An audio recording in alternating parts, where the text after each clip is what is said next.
And welcome to the Sunday Inside Texas Live Show with my man Coach Dub checking in. Always representing Beantown. Always got a little bit of Boston love going on with Coach Dub, and I like that, man. Hope all you guys watching out there are doing well, man. I've had a good quality weekend. For those who are just getting spring break kicked off, you guys travel safe. Go have a lot of fun out there, though. But first, have you subscribed to Inside Texas today? You can do so for $1 if you have not. So go take advantage of the new member $1 promo over there and come hang out with the guys at IT during the long off season, guys. But appreciate y'all watching. Throw a like on the video if you haven't done so yet. My man Cotton checking in as always. We're here to do kind of a spring checklist idea, Coach. So what I'm going to ask you is, what items you got to win in the off season, right?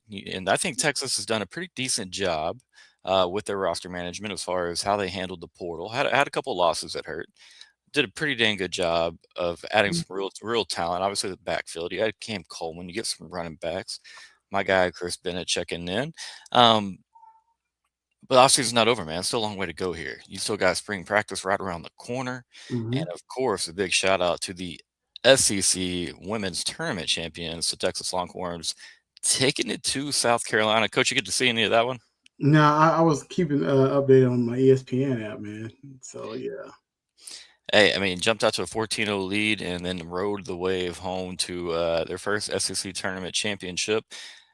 I'm gonna be honest with you. I care very little about it. I'm gonna be honest because I think much like that team, a little bit bigger tournament with a little bit bigger trophy that they're after. And so, hey, cool. You won the SEC tournament, but I can guarantee you, it'll be a very short-lived celebration for Vic Schaefer and those ladies. But again, congrats to them, man, because they earned it. They balled out and took it to South Carolina, who's given them some fits over the last couple of years. So their Yeah, second win. yeah. You kind of got the monkey off your back. I guess you finally be Don Staley. I got a bit of a confession to make. I am actually a Don Staley fan. So, uh, hey, look, I'm glad the Lady Longhorns won. But I root for South Carolina because I love Don Staley. I just got to be honest with you. Hey man, everybody has a program that kind of catches their eye and they appreciate. And I mean, for a long time, Don Staley has been, she's been cooking over there. So it's hey, like I grew to really like Gino. I'm right down the road from the San Antonio Spurs, had on for a long time, and then at some point I was like, you know what, man, I respect, appreciate, and kind of like what they got going on. So that's just part of it, man. And Don's a legend. She is what she is. But again, congrats to the women on handling their business. Texas and Ole Miss will battle in the first round, I believe, Wednesday in the third game of the day for the SEC men's tournament right there. Yeah, getting a little bit leaky on the men's side. You should probably find it. Oh man, it's Sunday, Cotton. Oh, man, that's tough. Oh, man, that's tough. Happy birthday, Steve Sarkeesian. There you go, man. Chris always has the goods, always has all the details, birthdays. He knows all the dates, man. But Yeah. yeah, so the men's getting kicked off after a tough loss to Oklahoma last night. I think that's going to be a game where you really you need to see Texas win. Right now, I'd say you're probably playing in a playing game. It gets a little greasy, if you lose that game with Ole Miss. But I think it's a good matchup. Yeah. Time change will be hard tomorrow. I'm with you on that, man. It was tough today. I'm watching club Yeah. volleyball. Woke up at 5 a.m., which I guess what is that 4 a.m. My normal time. Yeah, tough. But all right, back to the show. Let's get to it. All right, so spring checklist. All right, let's do this. All right, so what items on Coach Dove's spring checklist for Texas do they need to check off? Do they need to hit for you to consider it in a winning spring? I think they've won the first quarter, the first third to half of this offseason. How do they keep winning in the springtime, Coach? Yeah, I think you just said it. Like they won the first quarter, right? And it's acquisition, right? Bringing in talent, some retaining some talent. Like you look on paper, it's a good roster, right? But then you get to see the shiny new toys that you brought in. It's like Christmas. Like, hey, I got the shiny new toy. Oh man, we forgot the batteries. Like, I need to make sure we got batteries for all the pretty shiny new toys we got, and everything works good, right? It's cool you got Cam Coleman, but how does he fit in, right? Is he dominating the defense? Can we block the defensive line, right? How does the offensive line look? I know we got two new weapons at running back, but how do they fit in the offense and how do they look in spring? To me, that's how you win, right? Like these new pieces, how do they look? Are they performing well? Or the reasons you added them? Are they actually doing it? Like, hey, we need running backs who can take runs that are designed for 5 yards and maybe go 40 to 50 yards, right? Are they doing that consistently during spring ball? I know sometimes with quarterback and receiver, you got to get on the same page, but I'm not expecting to hear that they're just clicking automatically, right? Because that takes timing, right? But I need to know how they're doing in like the other periods of practice, like your 7-on-7s, your 9-on-7s, your 1-on-1s, are you winning those consistently? Those are things that really, really matter when you come to spring ball. Situational stuff, red zone. Are you dominating the defense in red zone, or can we not score? Like that's going to be telling, because that doesn't take so much timing. That takes will and say I'm blocking the guy in front of me, and it doesn't matter. You can't stop me, right? So I want to see, are we doing that? And I know Arch, in a real life situation, he's going to keep it. In practice, not so much. Well, he's probably with the boot on. If he still has the boot on or not, I'm not sure. But I want to see how the offense operates in the red zone. Just little bitty things. I want to see how well guys are getting acclimated to the playbook. Man, that's what's huge. And most people, just for everybody here, they got this playbook a long time ago. So since they got on campus, they've been going through plays. They've been doing skills and drills, watching film. So when they get out there Monday and they get a script, it's not the first time they've seen it. So I don't want to see a bunch of mistakes. I want to see who can digest most of the playbook, because those guys who can are probably going to, get more snaps than anybody else. So that's what I want to see. Can we roll into getting the shiny new pieces, and how do they fit and how do they look? I think that's key for me. Hey, I mean, I get it's a fair question. Vic's confident. He said batteries are included. No worries, Ooh. coach. You don't have to worry about anything with Okay. Hollywood Smothers or Raleek or Cam the Man Call. Like, you don't have to worry about it. He said they're going to fit it. No, I'm with you. You can have all the pieces in the world, but you got to have scheme. You got to have guys that understand this playbook. We've obviously heard talks before. There's been reports on Inside Texas. Sark has a extensive playbook that at times has been difficult to learn in the past, or just not maybe difficult to learn, but takes time to learn. And so, yeah, like who's up to date on that? How quick are these guys ready to go? Let me ask you this, coach. It's an offensive line that's going to be without, their big dog. You're going to be without Gooseby. We're gonna have to see it on the field to believe maybe that this O line has kind of turned the corner. Is there anything that group can do in the spring that maybe makes us breathe a little bit when it comes to thinking about O line play when we lay our Longhorn heads down at night? Well, they're going against a talented group on the defensive side of the ball. So if you hear those guys winning some matchups or having a good day, multiple periods where they dominate the defensive line, that's what you want to hear. But honestly, so many young guys that probably have to fill in during the spring. I want to hear about their development. If they're getting better, how are they competing? If you hear about them winning some matchups or winning some reps consistently, I think that shows improvement. Like, okay, at least we have, when Gooseby comes back and we have who our starting five is, we have confidence we have maybe 3 or 4 more who can substitute in if we need them at any time. I think that's key, because we all know injuries happen, things happen. You need to go into the season with 8 or 9 offensive linemen if you can. So who's that next group is important to me, not so much the starting 5, because I feel like you can find your starting 5 and you probably already know who that kind of is, who it's going to be. But who is the guys next in line? I think that's key, because man, it's a long season in the SEC, and so. Do we have a confident group of 8 or 9 guys that we can play at any time? I think that's key. And Gooseby being out, I know we want him healthy, but I think it's a good opportunity for these young guys to kind of step up and have a chance to show what they can do. No, I fully agree with you there, man. You're gonna have more repetition for some of these guys behind him. You've got all types of. You feel good about the first 5, assuming that Lawrence Seymour does get his eligibility waiver granted. He is able to play for Texas in 2026. You feel good about that first 5. Like, it's an upgrade from 2025, probably a big upgrade from 2025. But like you said, what does it look underneath there? Like, what's that 6, 7, 8, potential 9 spots? What does that look like? It's a long season. You're playing in the SEC. You got some big time road matchups. You play against some really good defenses.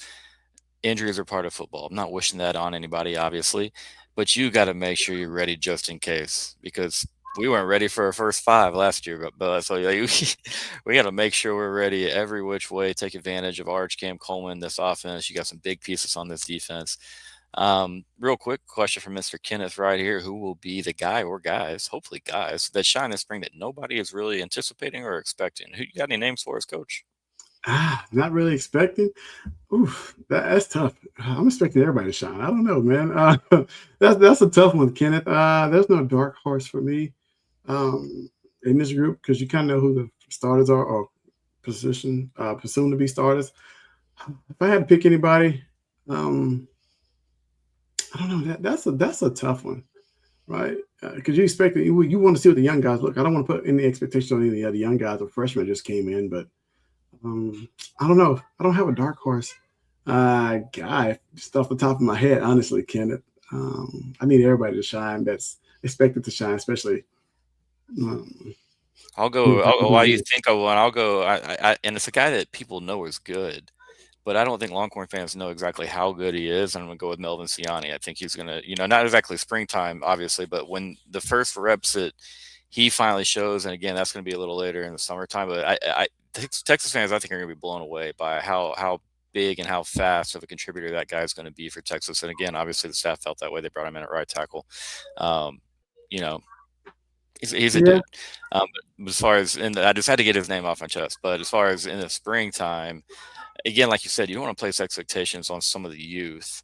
I mean, that's what I was saying. I'll go one. I'll make it easy. I'll go. I'll make it two. Devin and Jordan Coleman, two offensive linemen who were redshirted last year, who will get a ton of reps this spring. Right, they'll get a chance to show what they can do if they can fill in, if they can play. Knowing those two guys, they're hungry. They want to prove. They hear all the outside noise. Oh, we need to bring somebody in from the portal, and can they step up?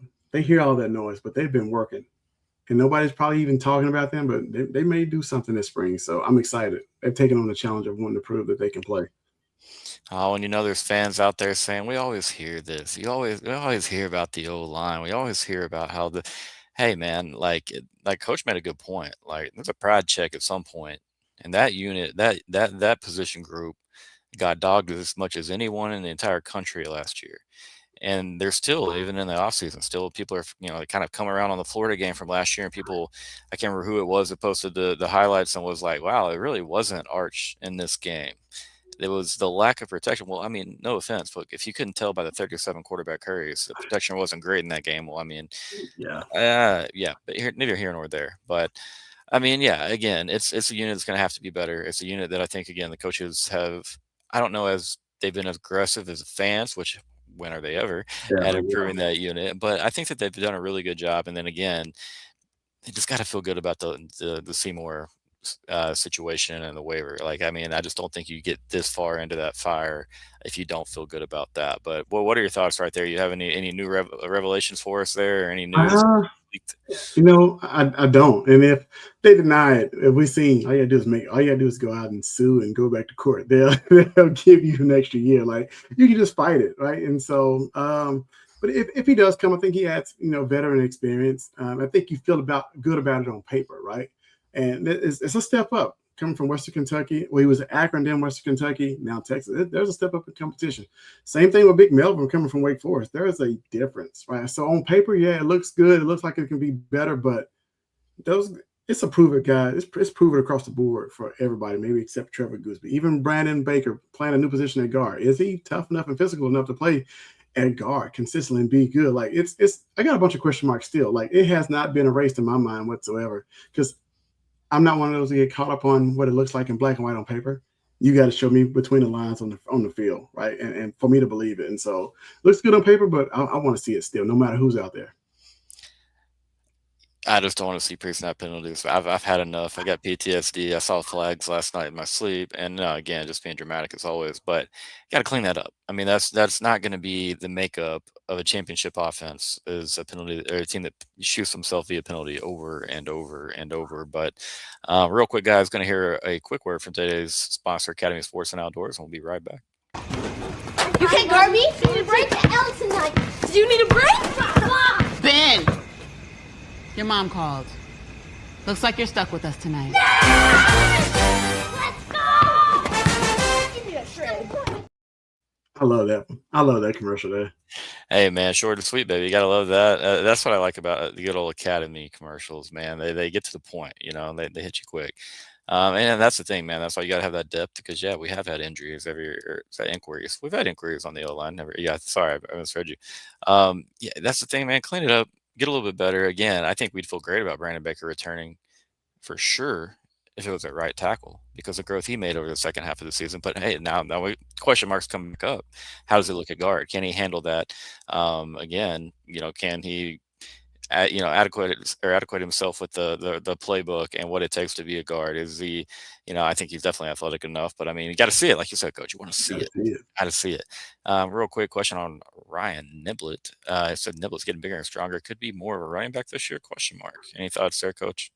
I think he's a return guy. I mean, we saw him play running back. We saw him, they use him in motion. They don't give. I think he's had a few direct handoffs, maybe on like outside zone, or they put him at receiver in the slot. Even with him being stronger, I just don't think that fits him. He's a return guy.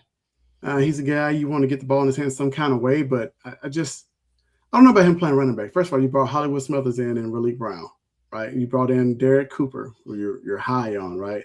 Where does he get carries? Where does he fit in that rotation? Is he big enough to pass protect on third down? Or if he comes in at running back where it's either a screen or something, right? So it kind of tips your hand on what he's going to do.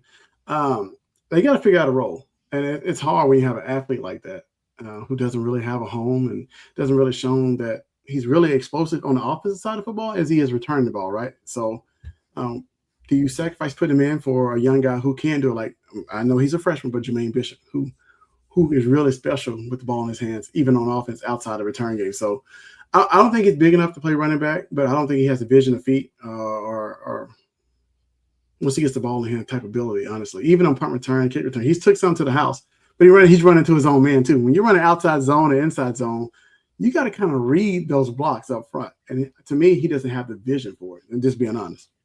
Yeah, I believe you and someone else here during the comments, I'll scroll back down in just a moment, said the same thing there. Coach, I was on the show last week saying, hey, day one, Jermaine Bishop's my return guy. With all due respect to Ryan Niblett, there's just a little bit difference in athleticism and vision, and then just, in my opinion, just overall what they can do with the ball in open field. Again, not trying to step on anybody's toes or hurt any feelings. Love Ryan Niblett to death.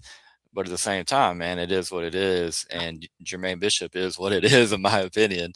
Yeah, excited to see that guy get on the football field, man. Again, It's talk about kind of gadgety players, and again, like, I feel like it's almost an insult, but to me, it's just like, yo, you can do whatever, you Mr. Gadget, So Ryan Niblett not quite as gadgety as Jermaine is, you know what I mean?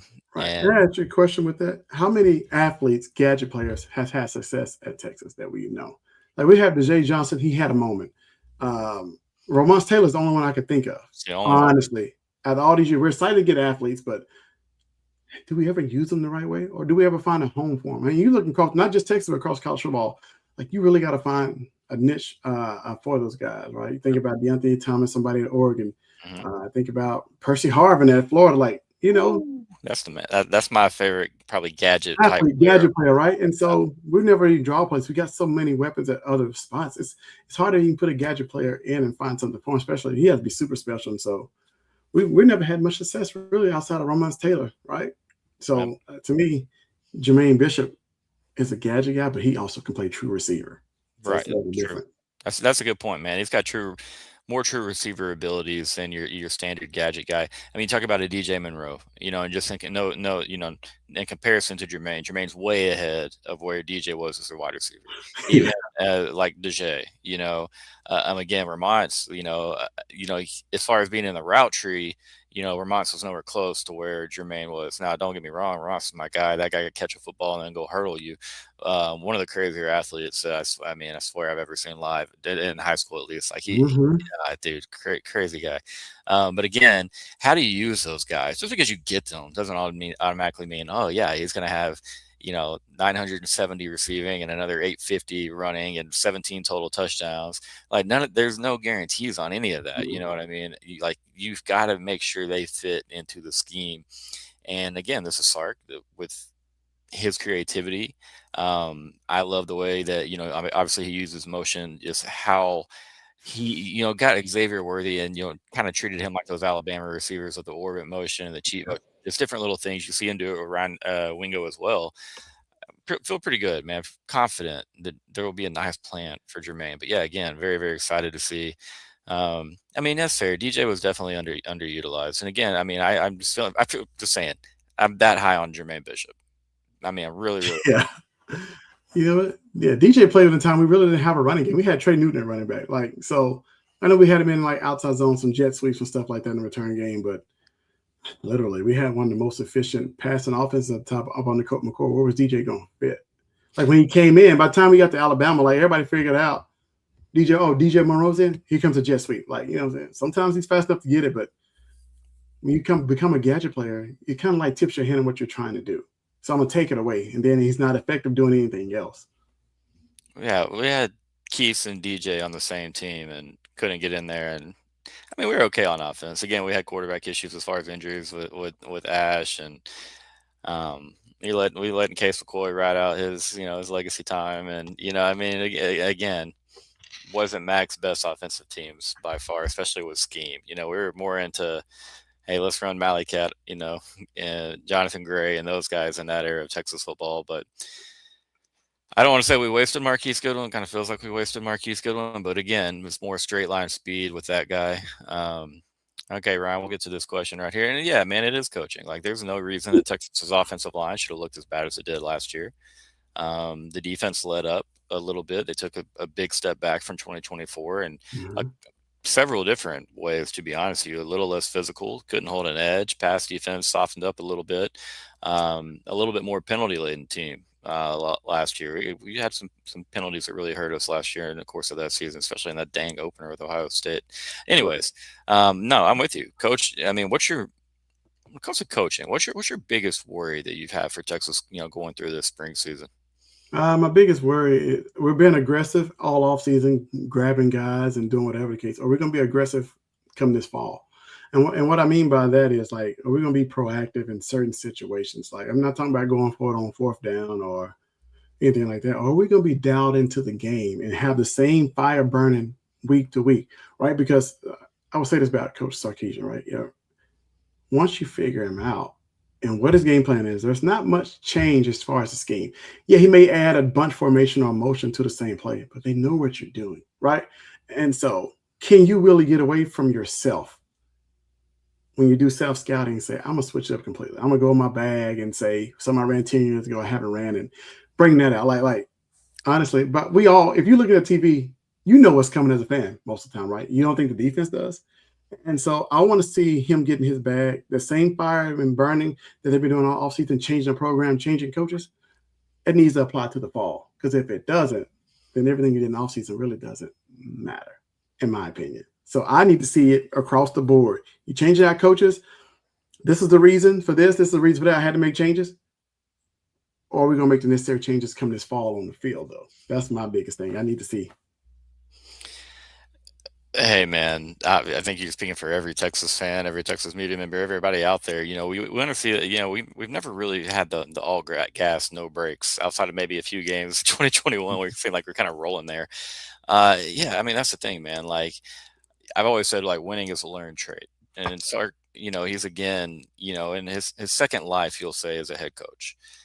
And he's won at Texas. I mean, he's won enough games to mostly satisfy our fan base and get us back to where, okay, we're okay for now, but we got to have more. We got to kick that door down, get to that next tier, that next plateau. Winning at a championship level, I still believe is a learned trait. And so I'm hoping that he's learned from his mistakes here, as far as last season we lost in the offseason, which led to us, losing 3 games on the football field. Could have potentially lost 4 or 5. And as the fellas are saying up here, I mean, yeah, we're not trying to disrespect Niblett. I promise, I'm not. No, he did win Texas some games. It was massive. Yes. It's just some of us are very, very high on Jermaine Bishop. And again, that could be wrong. Maybe Niblett goes out there as a return guy and he wins Texas 3 more games. Nobody would like that more than us. But hey, at the end of the day, you just share an opinion, and man, I just give me Jermaine on day one. I think he's that special. Hey, Coach, can I ask you a question real quick? Of course. This is me. This is my thought. Texas is more talented than most teams, which gives them the edge in victory. But we don't really beat anybody come X's and O's. When we get matched with, and Sark gets matched wits for wits or defense or whatever, if a coaching staff is just as good as Texas staff and the players are equal, he doesn't have a good record. So, like, do you feel the exact same way that, hey, we beat the more teams that were talented. We beat teams that we're more talented in because our players are just better. But we're really not beating anybody with schemes and X's and O's. Because I don't feel that way. I don't feel like we are.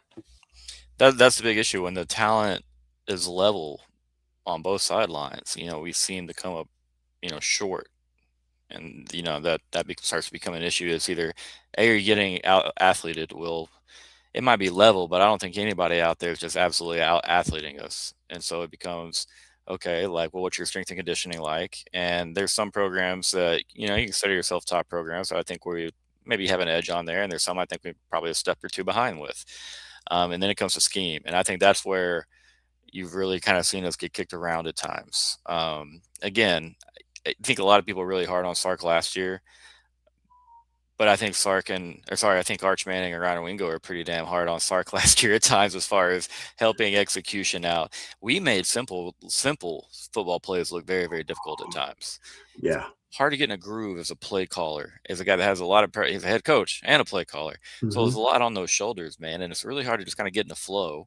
When the easy and natural little things aren't working. And so again, I'm not scapegoating for Sark and blaming anybody. I'm just saying it is definitely time to turn that corner though, because you've already heard talk about, hey, can he win a big game? Well, he's beat Oklahoma. He's beat A&M.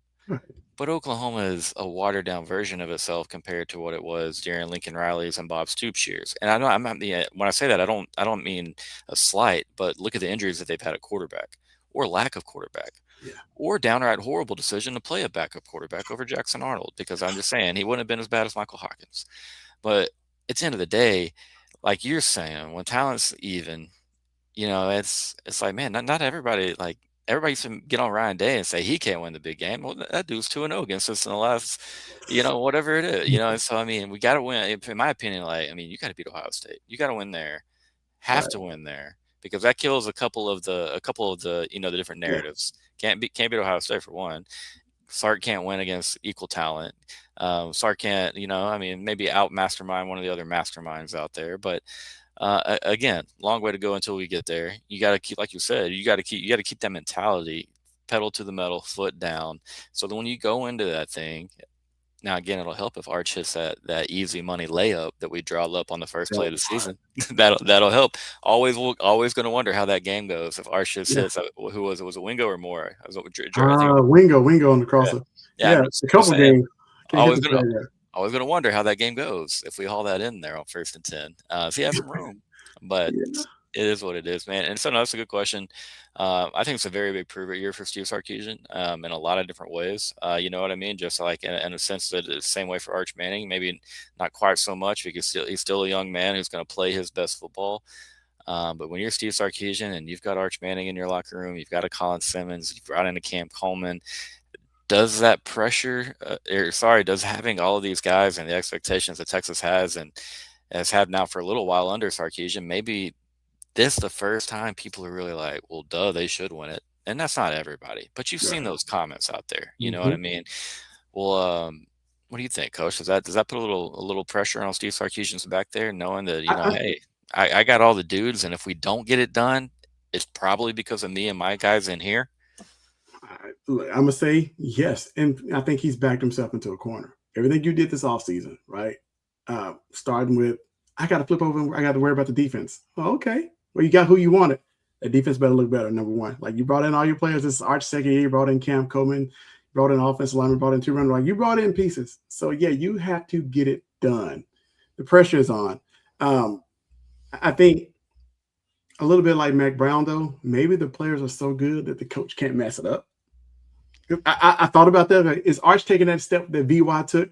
No matter what Greg Davis called, I made the coach right. The offensive line defense shut people out no matter what Gene Chizik called. Like, maybe the roster on paper looks like no matter what the coaches do, the players may make them right and they can't mess it up. I'm hoping that anyway. But the pressure is definitely on, because you said you had what you needed. But the last couple of years, you said you had a championship roster or the best 22.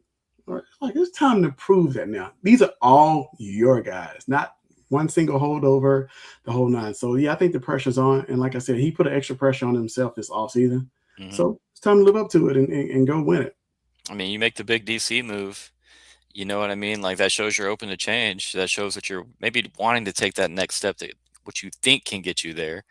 But at the end of the day, man, like, don't believe it when we see it. We got to get out there and see that. Hey, Ryan, I mean, like, yeah, I mean, like, Sark's offenses I don't know if it's necessarily been, I mean, I guess you can say it's been disappointing at times, and I couldn't disagree with you. 2021 was probably our best offense at Texas. 2022, Quinn was just getting introduced back into football life after a little sabbatical. And, it took a little time. You had the young O-line trying to grow up. You had Xavier Worthy in 2023 with injuries, and Quinn still kind of up and down. I mean, and again, Again, with the numbers that Sark put out at Bama in 2020, I think a lot of people just naturally expected Texas to come in, and from the jump, it was always going to look like that, and it was going to stay that way. And to follow that up, honestly, that same Bama team that he had, if you go look at the Arkansas game, they didn't do much on offense. They scored because Arkansas turned the ball over like 4 times, and they scored on punt return. It looked like a blowout, but on paper, Alabama's offense didn't do anything. Sark didn't do anything against Arkansas. I kind of saw that game plan, right? Because who I coached at UNLV with Barry Odom. He was Arkansas DC at the time. Mm-hmm. He was Arkansas DC when Texas rolled into Arkansas and got blew out too. The scheme is not that hard. I saw the blueprint, the game plan, like, oh, like they felt like it's not that hard to stop. You just got to have guys that execute, have enough guys on the other side that can execute it. We saw a number of times we play Iowa State, we struggle. We play against, different defenses, Jim Knowles, Matt Patricia, like we struggle. So the guys who, when you have enough dudes on the other side of football, they feel like they can stop Sark. They don't have a problem. They're not as caught up in the media and the hype. Oh, it's Sarkisian, his offense. Like, okay, and I coach too. Like, nobody fears him, right? And so not being surprised and not in top 10, everybody, once somebody has a blueprint on you, that blueprint is going to get shared and everybody's going to piggyback off of it and try to use it. You just got to have the dudes to do it. And most of the time, guys just don't have the dudes to stop Texas whatsoever, no matter what they do. Yeah, no, that's a really good point, especially, when Sark came into Texas, he was rolling into a time where they're in the Big 12, and you got a Bijan Robinson in the backfield. You got Xavier Worthy out there. Good luck, Big 12 defenses. Kind of like you said, you almost can't screw that up, And so, again, you saw some really good numbers from those guys. You've seen decent numbers from Texas's offense at times. But, man, like it just feels like when, like, again, up against a even par to talent with Texas on offense, defense, it gets muddy, man. It really, really does. Again, you look at the 2 games versus Ohio State, you combine for 21 points. But then you can make the cry, man, well, hey, dude, they're in the red zone 3 or 4 other times and don't score. So it's like you're there, but you're not all the way there. So a long way to go, until we'll get to know exactly what type of attitude Sark and this offense has.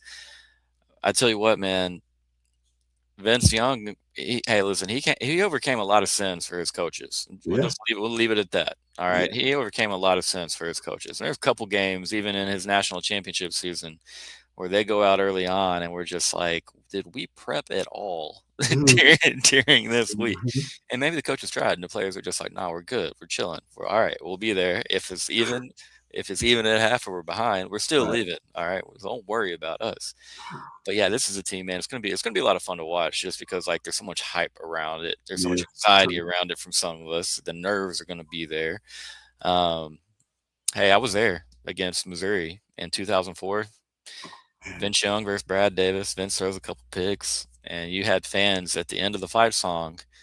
Instead of saying "Give them hell, OU sucks," or Texas, or "Give them hell," make them. You know what the students say. Instead of that, they were saying "Bring in Chance." I heard people to my left saying it. I was at like section 7 or 8, and I was just like, "What are we doing right now?" I was a child and still knew. I was like, "You want him? Let him learn the game. It's coming up." Yeah. I don't know. Vince drove me crazy early on. He would always make that turnover, holding the ball out in the pocket. Like, you got pressure, tuck it away. He would always do something. But I mean, he was growing. If anybody saw like late in the season before the Rose Bowl, like you saw the change, and I think they had to evolve and adapt to his style of play. Stop trying to make him fit in the box of what you want him to be. I think a lot of times coaches got ego, run the plays the way I design it. Like, sometimes you got to actually coach and coach to the kid's strengths too, right? So yeah. It is. And again, I'm not saying that Steve Sarkisian will get fired if he doesn't go win a national championship, because I don't think that's true. But I definitely think that Vince saved Mac because he had to beat Oklahoma. He had to start beating OU. Man. He had to start beating OU. And again, 2005 caught OU, and one probably the best year you could catch them in the 2000s. Rep Bomar and Paul Thomas. They didn't have anybody, and Peterson had a bum ankle that game too, so he was out. Yeah, Peterson was a shadow of himself, and so hey, again, it's always fun to look back and connect storylines or create storylines sometimes. But yeah, that would get the big monkey off Sark's back, because there's a lot of people that by now, like my guy Ryan was saying earlier, they expect a little bit more on offense, maybe a little bit more overall as far as results go. But yeah, coach, you can't have this. You can't be a national championship team and have this in your DNA. There's just no reason. There just ain't no reason for it, man. Is that the first year though? Like, it's been multiple years we've been ranked pretty like low as far as committal penalties, right? Like it's not the first year. Like it's been multiple years that we've been like one of the most penalized teams. I got to go look it up. I know somebody Has to be. if Nash was here, he'll have, but like I think we've been like highly penalized team since he's gotten here and it hasn't gotten cleaned up. And so to me, like, man, we always shoot ourselves in the foot. Like, can we fix the small things? Like that'll give us a winning chance in a lot of games, but we can't get out our own way. And so when does that get cleaned up? Right. I remember last fall camp. I remember the first practice, they were like, oh, we committed so many penalties. And then the next week they said, yeah, I guess they cleaned it up. But they just let them play on. They didn't call penalties. I was like, oh, I'm worried. You just letting them play so you can execute the play. But really, there would have been a penalty in real life, in a real game. We haven't changed it. And so I'm worried about that. Has that gotten fixed? I don't know. We'll see. You hope so, man, because again, like if we're not putting a point of, if that's not a point of emphasis to clean that up a little bit, to find ways, it sounds like they are. They've talked about emulating snap counts during the conditioning drills or incorporating snap counts rather during conditioning drills. Again, it just seems that, some of the false starts and the holding is just maybe it's a product of a Kyle Flood system. Maybe Texas A&M's just gonna have to sit and live with it. But again, if we're 135th out of 136, we will underachieve. We will fall short of expectations, and again, be a bit of a laughing stock on the good old social media apps. And I sit there and have some fun mentions. But I will say this, Coach, this has been fun. I do appreciate you doing this with me. Yeah. You got anything else about this group, the Springtime Longhorns, that you want to cover? No, man. I'm glad. Look, it was an active chat for a Sunday. I know we didn't get to talk about defense, but I know Will Muschamp is back. I think we give up more points than we gave up last year because we're going to be more aggressive. And so guys will be left on the island. But so the offense needs to score more because they won't be able to have a 14-point game coming this year. No matter how talented we're on defense, you look at Georgia's defense, they give up points because you're more aggressive. Guys are left on the island. So don't get down if we give up points to back-to-back games where we're giving up 21-plus points, right? This is not death by 1,000 cuts PK. This is like I'd be aggressive. I might leave my corners on the island. They may get beat. Cool, we'll bounce back, right? It's about getting stops versus, more than anything else, getting key stops with Will Muschamp because like I said, you're more aggressive. But being more aggressive means you get exposed some too. So the offense needs to step up and help the defense this year more than ever, in my opinion, no matter how it looks in black and white on the depth chart and the roster. Defense being aggressive may give up more points this year. So I'll say be prepared for that. Doesn't mean we're going to give up 40 points a game. I'm just saying it's going to be some times like, oh my gosh, last year we didn't give up the explosive plays. Well, we didn't play that type of defense either. So I'm just trying to prepare people that that's what's going to happen if you ask me. You didn't have 17 defenders hanging over the top of the defense there, like Coach PK had. And again, I'm not knocking the guy. I'm just saying, bend but don't break. It's not for everybody. You're going to be more aggressive. Hey, if he's anything like Kirby Smart, man, he's going to have these players on an island, and he's going to find out exactly who's about it, what they can do. It's kind of fun to watch Kirby. Sometimes some random games where they're playing. Who was it a couple of years ago? Mississippi State. He's rolling guys out there and really, putting them in stress situations and, hey, forging them by fire. Yeah. You know what I mean? Because that's a game where you can afford to do that. And again, just curious to see how Will Muschamp is going to, how it looks, how assault run is going to be different than, your standard Georgia and Kirby Smart defense, of course, going to have the Will Muschamp wrinkle on it. But yeah, again, hoping for some repeat success for Big Will here in Austin. But yeah, guys, this was brought to you by Academy Sports and Outdoors. Don't forget to run over to Academy, check it out. You got free in-store pickups and deliveries. And so yeah, big shout out and thank you to Academy for sponsoring the show. Coach, big thank you for doing it. And all you guys in the chat, man, thanks for keeping it active and being a part of it. Go share it with a friend. But we'll see you all soon here on Inside Texas. Have a great Sunday.